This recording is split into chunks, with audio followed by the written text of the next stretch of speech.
అన్నమయ్య జిల్లా రాయచోటిలో జిల్లా ఎస్పీని ఆశ్రయించిన ప్రేమ జంట కిడ్నాప్ కేసు పెట్టిన అమ్మాయి తల్లిదండ్రులు గత 5 సంవత్సరాలుగా ప్రేమలో ఉన్నామన్న ప్రేమ జంట తనను ఎవరూ కిడ్నాప్ చేయలేదని ఇష్టపూర్వకంగా ప్రియుడి వద్దకు వెళ్లానని చెప్తున్న అమ్మాయి తల్లిదండ్రులు ఇష్టం లేని పెళ్లి చేస్తున్నారని ముంబైలో ఉన్న ప్రియుడి చెంతకు చేరిన అమ్మాయి ముంబైలో పెళ్లి చేసుకున్నామని మ్యారేజ్ డాక్యుమెంట్ తో వచ్చిన ప్రేమ జంట తమకు న్యాయం చేయాలని రక్షణ కల్పించాలని డిమాండ్ అక్కడ పోతే ఆడ ఎస్పీ ఆఫీస్లో బ్యాక్ డోర్ నుంచి పాపని వాళ్ళ పేరెంట్స్కి పిలిచి అప్పగించేశారు. మళ్ళీ పాప రెండోసారి మళ్ళీ నేను ముంబైలో ఉంటే డైరెక్ట్ ముంబైకే వచ్చేసింది. ముంబైకి వస్తే ఇంకా సర్లే అని నేను మ్యారేజ్ చేసుకున్నాను. మ్యారేజ్ చేసుకుంటే ఇప్పుడు వాళ్ళ అమ్మ నా మీద కిడ్నాప్ కేసు పెట్టింది. ఇప్పుడు కిడ్నాప్ చేయలేదు, మేమేం చేయలేదు సార్. కానీ ఇప్పుడు పాపని మ్యారేజ్ చేసుకుని ఇప్పుడు వచ్చినాము. ఇప్పుడు మళ్ళీ ఎస్పీ ఆఫీస్ దగ్గరికి పోతున్నాము. ఇప్పుడు మాకు హెల్ప్ కావాలి సార్. నేను ఈ పాప 5 ఏళ్ల నుంచి లవ్ చేసుకున్నాను. ఇప్పుడు వీళ్ళ పేరెంట్స్ ఒప్పుకోవడం లేదని ఈ పాప వచ్చేసింది. అప్పుడు నేను ముంబైలో ఉన్నాను.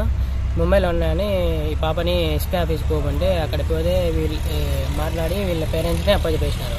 సరే అని నేను ఇక్కడ ముంబైలోనే ఉన్నాను. మళ్ళీ ఆ పాపని ఏమో కష్టపెడుతున్నారు వాళ్ళ పేరెంట్స్, వేరే మ్యారేజ్ చేస్తానంటే సర్లే అని ఆ పాప మళ్ళీ నాకు చెప్పకుండా డైరెక్ట్ ముంబైకి వచ్చేసింది. ముంబైకి వచ్చేసినాక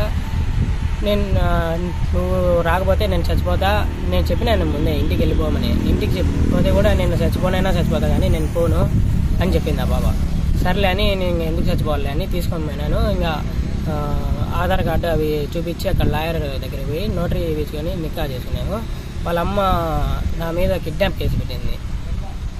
ఫేక్ ఆధార్ కార్డు పెట్టి ఆ బాబాది నా మీద కిడ్నాప్ కేసు పెట్టి ముంబైకి పంపించింది మన పోలీసుల్ని. కాబట్టి ఇప్పుడు నాకు హెల్ప్ చేయాలి సార్ మీరు. ఆ పాప నేను ఇష్టపడినాను కాబట్టి.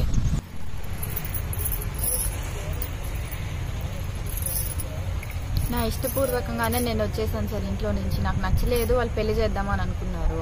నాకు అబ్బాయి అంటే ఇష్టము. 5 ఏళ్ల నుంచి నేను చెప్పి అలసిపోయినాను ఇంట్లో.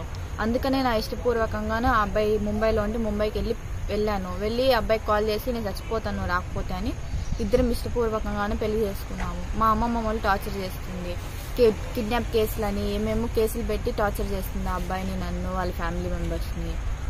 ఈ మాట చేస్తే ఇంకా వాళ్ళు ఈ అబ్బాయిని కాదు అని నన్ను విడదీస్తే మాత్రం నేనైతే చచ్చిపోతాను సార్. నాకు ఇంకో ఆధారం లేదు, నాకు అబ్బాయి కావాలి. ఇష్టపూర్వకంగానే పెళ్లి చేసుకున్నాం మేము ఇద్దరము. దీంట్లో ఎలాంటి కిడ్నాప్లు లేవు, ఏమీ జరగలేదు. నా ఇష్టపూర్వకంగా నేను వచ్చినాను, అబ్బాయిని పెళ్లి చేసుకున్నాను.